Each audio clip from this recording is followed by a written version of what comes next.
The wind howled like a banshee, rattling the windows of the old house. Rain lashed against the glass, each drop a tiny hammer against the silence within. The power had gone out an hour ago, plunging the house into an impenetrable darkness. Sarah huddled deeper into the armchair, her loyal dog Buster, a warm presence beside her. She shivered, pulling her threadbare Afghan tighter around her shoulders.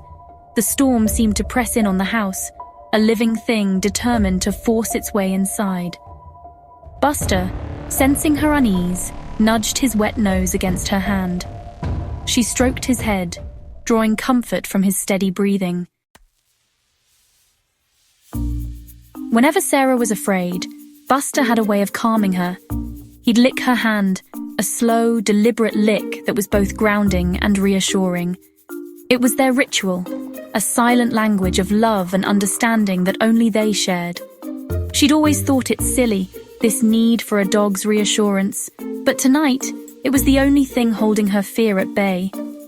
She closed her eyes, focusing on the feel of Buster's rough tongue against her skin, the warmth of his body pressed against her leg. The storm raged on, but with each lick, the fear receded, replaced by a familiar sense of security. Buster wouldn't let anything hurt her. She knew that. A new sound cut through the roar of the storm, a slow, rhythmic dripping that seemed to come from the bathroom. Drip, drip, drip.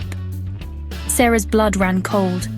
The plumbing in the old house had a habit of acting up during storms, but this sound was different, more insistent, more sinister. Fear, sharp and cold, pierced through her fragile calm.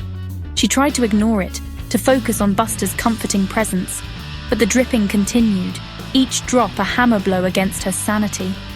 It was as if something was in the bathroom, something that wanted to be heard.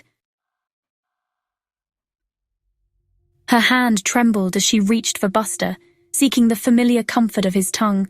The dripping grew louder, echoing in the silence of the house. Drip, drip, drip.